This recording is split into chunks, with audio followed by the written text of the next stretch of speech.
नमस्कार, capital TV देख रहे हैं आप। मैं हूं आपके साथ हर्ष भारद्वाज। पिछले दिनों सुप्रीम कोर्ट ने धर्म परिवर्तन से जुड़े एक मामले में महत्वपूर्ण फैसला सुनाया।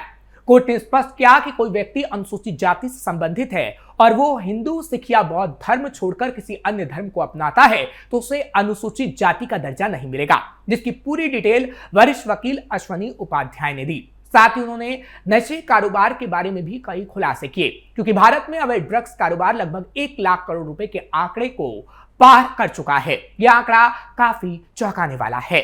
माननीय सुप्रीम कोर्ट ने एक अपने लैंडमार्क जजमेंट में कहा है कि जो लोग हिंदू धर्म छोड़ के जाएंगे उनको एससी का फायदा नहीं मिलेगा।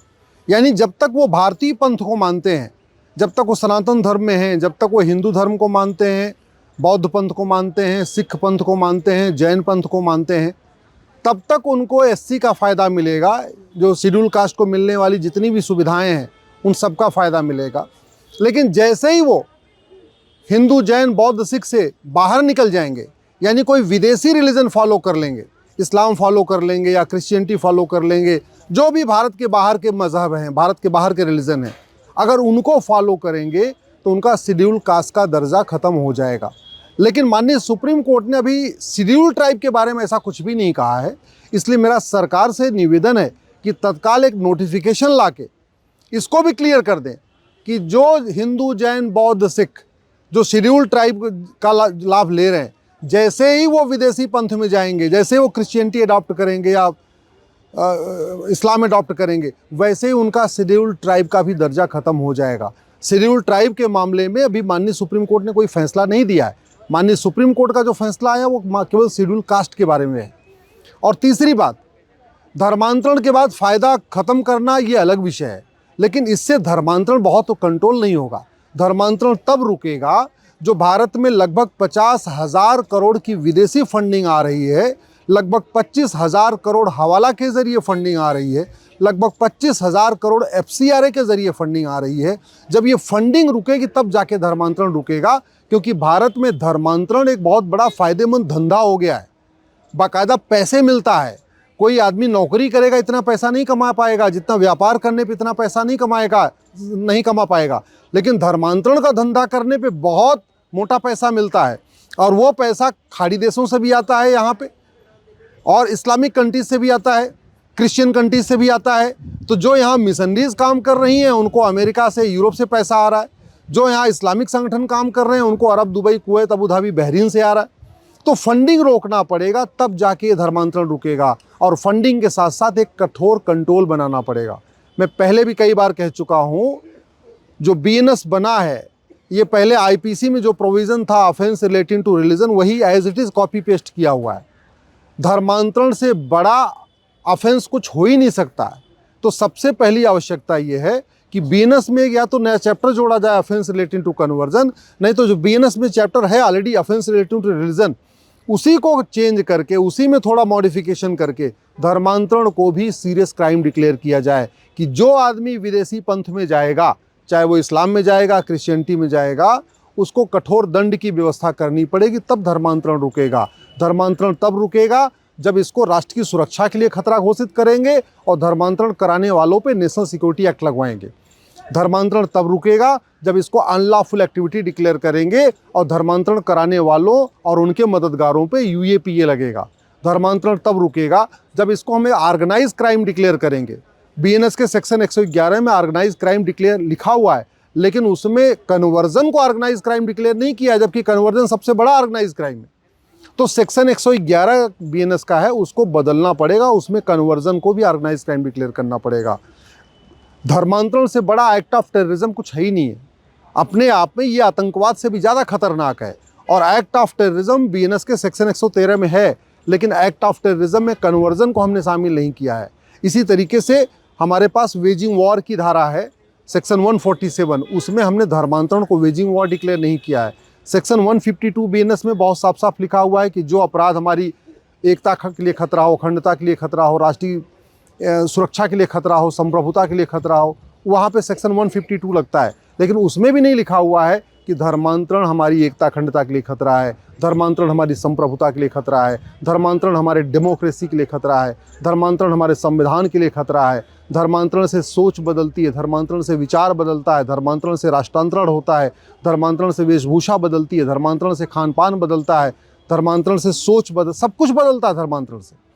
कायदे से आप देखिए तो धर्मांतरण से राष्ट्रांतरण होता है, लेकिन अब तक कानूनी तौर पे न तो हमने धर्मांतरण को राष्ट्र की सुरक्षा के लिए खतरा घोषित किया, न हमने धर्मांतरण को देश की एकता अखंडता के लिए खतरा घोषित किया, न धर्मांतरण को हमने भारत की संप्रभुता के लिए खतरा घोषित किया, न हमने धर्मांतरण को ऑर्गेनाइज क्राइम डिक्लेयर किया, न हमने धर्मांतरण को एक्ट ऑफ टेररिज्म डिक्लेयर किया, न हमने धर्मांतरण को कराने वालों न तो धर्मांतरण खिलाफ हमने बीएनएस में कोई एक नया चैप्टर जोड़ा। इसलिए धर्मांतरण नहीं रुक रहा है।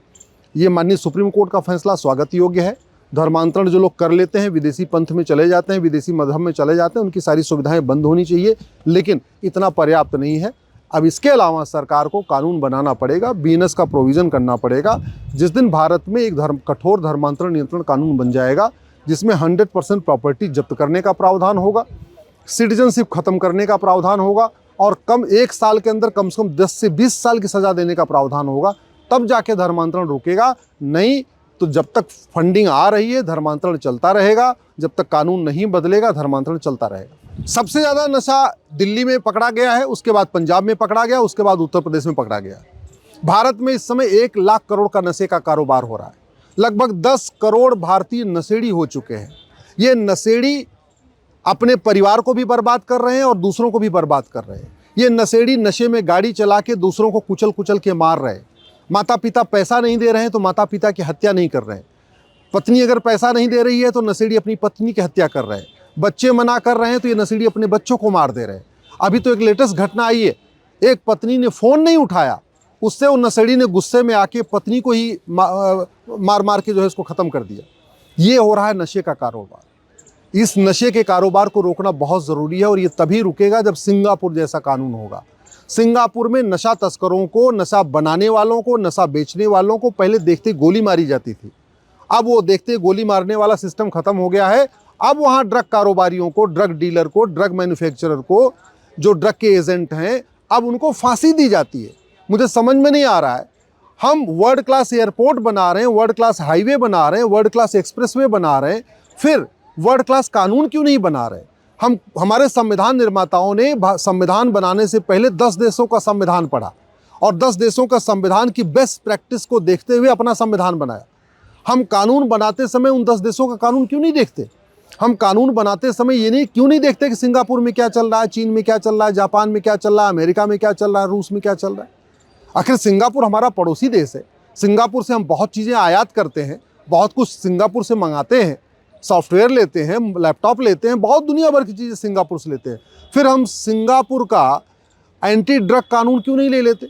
सिंगापुर में तो फांसी होती है, चीन में भी ड्रग वालों को फांसी होती है जो बनाते हैं, बेचते हैं। फिर भारत में हम ऐसा कानून क्यों नहीं बना रहे? आज की डेट में यंग जनरेशन बर्बाद हो रही है, युवा पीढ़ी बर्बाद हो रही है। पहले वो ड्रग एडिक्ट हो रही है, फिर वो पॉर्न एडिक्ट हो रही है, फिर वो मोबाइल एडिक्ट हो रही है। वो नशे में केवल एक ही काम कर रहा है, माँ बाप से झगड़ के पैसा ले रहा है और बच्चे पैसा लेने के बाद केवल मोबाइल खेल रहे हैं, ऑनलाइन गेम खेल रहे हैं और जो अगर पैसा नहीं मिल रहा है तो घर को टॉर्चर और कर रहे हैं। बहुत सारे माता पिता नशेड़ी बच्चों से परेशान होकर आत्महत्या कर चुके हैं। बहुत सारी बहन बेटियां नशेड़ी पतियों से परेशान होकर आत्महत्या कर चुकी हैं। बहुत सारे बच्चे नशेड़ी बाप से परेशान होकर घर छोड़ के भाग गए हैं। इतनी अराजकता आई हुई है और देश की राजधानी में सबसे ज़्यादा ड्रग पकड़ा जा रहा है। ये चिंता की बात है। उत्तर प्रदेश में इतना ड्रग पकड़ा जा रहा है, पंजाब में ड्रग पकड़ा जा रहा है।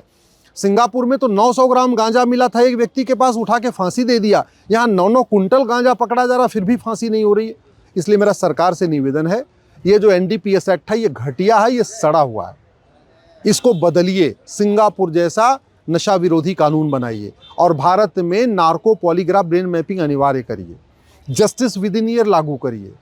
भारत में जब तक कठोर कानून नहीं होगा और सज़ा का खौफ नहीं होगा तब तक ड्रग कारोबार बंद नहीं होगा, और ड्रग कारोबार बंद नहीं होगा तो हमारी यंग जनरेशन बर्बाद हो जाएगी। बहुत तेज़ी के साथ बर्बाद हो रही है, परिवार के परिवार बर्बाद हो रहे हैं। इसलिए मेरा सरकार से निवेदन है, माननीय प्रधानमंत्री से निवेदन है, सिंगापुर का जो ड्रग नशा विरोधी कानून है उसको भारत में लागू करें और नशा बनाने वालों को, नशा बेचने वालों के जो ड्रग मैन्युफैक्चरर हैं, जो ड्रग के होलसेलर हैं, जो ड्रग की डीलर हैं, जो ड्रग का पूरा कारोबार कर रहे हैं, ऐसे लोगों की 100% प्रॉपर्टी जब्त करने, इनकी सिटीजनशिप खत्म करने और साल भर के अंदर इनको फांसी देने के लिए कानून बनाएं।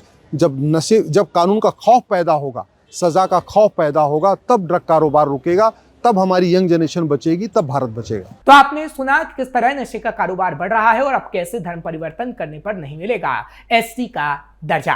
फिलहाल ऐसी और खबरों के लिए आप देखते रहिए कैपिटल टीवी।